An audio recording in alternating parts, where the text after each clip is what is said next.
Hello and welcome on Watches TV, and feeling super happy to share with you the video of the day, as a short while ago we had the visit of a rather pleasant timepiece here in our Geneva Old Town Club space, and I'm talking about the new Greubel Forsey, their 10th invention piece. And what a timepiece this is, not only looking absolutely stunning, but a true innovative mechanical marvel. And as always, well, they didn't cut corners. It took them years and years to come up with what we're going to discover together. And simply put, well, in my opinion, is just one of the very top new timepieces of 2024, if not the top one. So it's the brand's first chronograph. Okay, that would already be quite nice, right? But, and as expected, well, they definitely went a bit further than this, as they are introducing the notion of nanomechanics, and I will of course develop.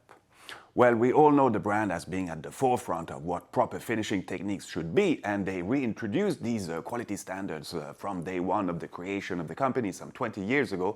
But within Greubel Forsey, you have what they call the Experimental Watch Technology Laboratory, where they explore new mechanical venues, because innovation is also at the core of Mr. Robert Greubel and Steven Forsey's watchmaking vision, and the Invention 10 fully represents this. And generally, when I hear this ever marketing spiel of innovation and tradition, well, it often drives me a little bit crazy, but when the combination actually fits, well, one has to recognize that it's quite nice, almost romantic. Okay, let's go more into the details of this Nano Foudroyante EWT and its revolutionizing characteristic.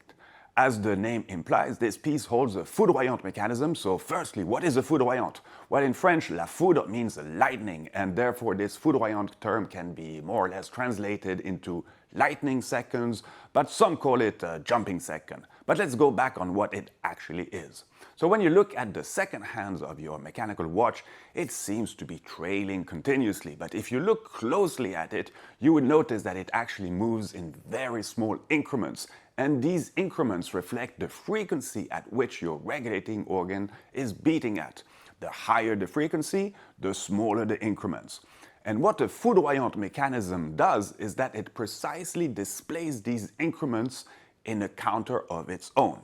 So for a timepiece beating at 5 Hz, this means that its balance wheel will perform 18,000 oscillations per hour, meaning 18 back and forth movement of the balance wheel. Therefore, in total, 36 distinct beats per hour, and each beat therefore equals 1/10 of a second. So this implies that your main seconds hands actually moves in short increments of 1/10 of a second, and reason it seems more fluid compared to a 2.5 Hz movement. So in the case of this new Greubel Forsey, the frequency used is 3 Hz, and without going through the aforementioned mathematics, well, this means that the second is divided into 6 equal length duration, and this is what is displayed on the foudroyant indicator, which is directly mounted on this piece's flying tourbillons gauge. Oh yeah, right, it's also a tourbillon. And it's actually the very first flying tourbillon, meaning that the entire tourbillon cage is only held on its bottom part, and in total, well, it's made out of 142 parts. Yep, this timepiece is quite something for sure, but let's not stop there, because as you most certainly noticed, this indicator, though revolving in 360 degrees around the tourbillon's main axis, well, the indicator remains always in a vertical position and definitely helps the legibility of this 1/6 of a second information. And this is really where the nanomechanics come into play. And before getting into the details of this within this piece, well, let's first understand what Greubel Forsey mean by nanomechanics and what they are trying to achieve. Like I mentioned before, innovation has always been at the heart of the brand, and I remember some years back talking about what we're seeing today with Robert Greubel and Steven Forsey, basically in Robert's kitchen, and what this development underlies. For them, one of the natural evolution regarding timekeeping devices has always gone in the direction of making things smaller and smaller, from the immense tower clock to your small wristwatch to make it short. So going nano is simply part of this evolutive process, but not just for the sake of it, but to use the advantages such a solution can provide in terms of energy consumption, space optimization, and the reduction of needed components, without forgetting to mention, lubrification issues. So as you can easily imagine, the smaller the components are, I mean, the less energy you need to put them in motion. Sounds quite logical, right? Well, with such an approach, this implies that you can, for instance, augment drastically the power reserve of your timepiece. And to give you a concrete example, and coming back on some research shared in 2017, they calculated that each jump of a regular foudroyant's hand, the one showing this 1/6 of a second increment, was consuming approximately 30 microjoules per jump. Whereas with its nano mech counterpart, this jump would only require 5 nanojoules. That's 6,000 times less. So you see what I mean in terms of energy optimization? I mean, it's quite crazy, right? And this was achieved with one of their demonstrator, but with this current production piece, well, it uses just a bit more energy, but still only 16 nanojoules.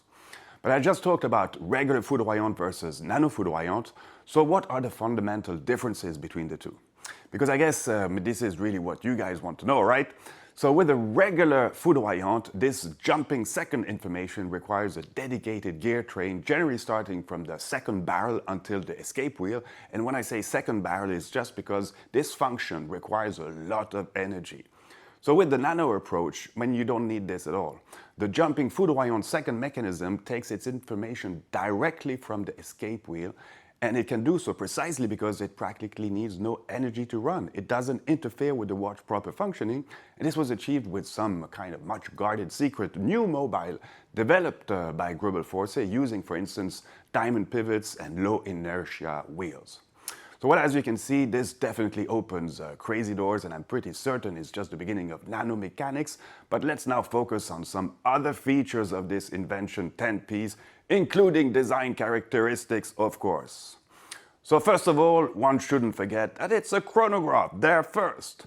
Start-stop with the pusher at 2 o'clock, big central second hands, reset button with the integrated pusher in the crown, but naturally, let's push a bit more. Start button at 2, and then flyback function by pressing the crown button. Sweet, right? And at 9 o'clock, you have the Chronos minute counter sub-dial in gold with a polished bevel, very nice. Then a small seconds indicator just below, but giving you a bit of a redundant information as the tourbillon rotates in 60 seconds.